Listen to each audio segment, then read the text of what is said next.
For more tonight, we are joined live by Ambassador John Bolton, former National Security Advisor under President Trump, as well as former ambassador to the UN.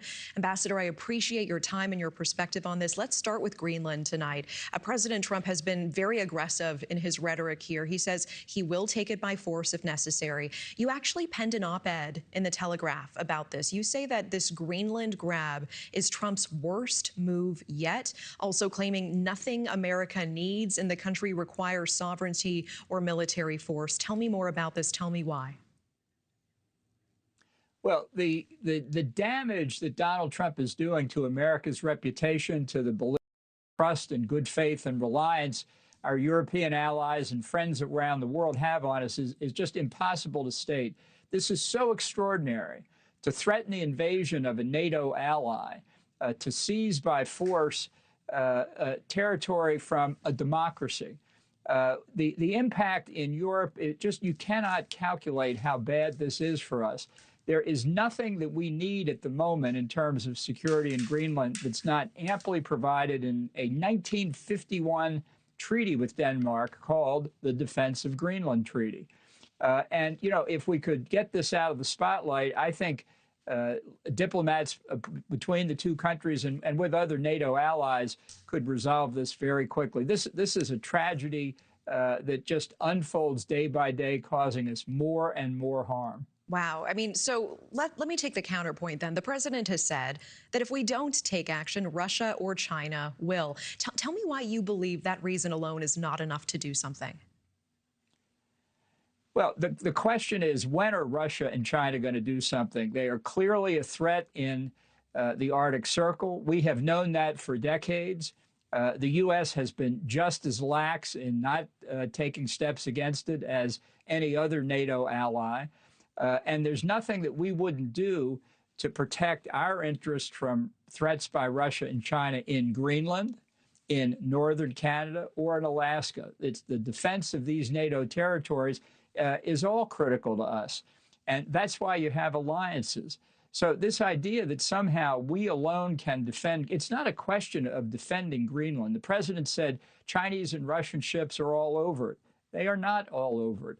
This threat comes because of the melting polar ice cap. We need surveillance capabilities up there. We need to protect against Chinese efforts through Belt and Road Initiative style financing to get at minerals in Greenland. All of this is possible. It has nothing to do with the need for American military force. If you want to rip up the NATO alliance, if you want to convince every other American ally around the world, Japan, South Korea, Australia, that we can't be trusted, go ahead and use military force against Denmark in Greenland. Go ahead and threaten your best friends and allies with retaliatory tariffs because they just won't give in. This is so counterproductive for the United States that it's going to take years to repair the damage that Donald Trump is doing, and none of it will do anything for the security of Greenland or the NATO alliance. Yeah, tell me about the stakes here. Do you think this could lead to the breaking up of NATO? Are you talking about World War III? What are the stakes?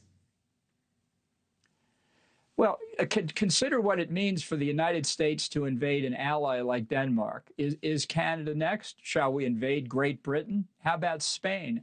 I mean, what is it that gives Trump the idea that the only way to deal with one of the friendliest countries in the world toward America for 250 years is to threaten military force? Now, people say, oh, well, that's just the way Trump is. That's not the right answer. He's the president of the United States. And overseas, people take what he says seriously. And they think that the risk of military force is real. I don't think it is. But other people could be forgiven if they do. And then to compound it by threatening a trade war after we've agreed with Europe last year on Trump's April tariffs on Liberation Day. You know, this says no deal with Trump is ever final. Is that really the way you want other countries to look at us, that our word is never is never going to last longer than 7 or 8 months? Ambassador, I hear you, and we're almost out of time, but I have to ask you, this is your former boss. Give us some insight. Why do you think he's doing this? Why Greenland? Well, he said the other day, we need Greenland psychologically. The United States does not need Greenland psychologically. Donald Trump does. Why? This is not about American national security. This is about Donald Trump alone.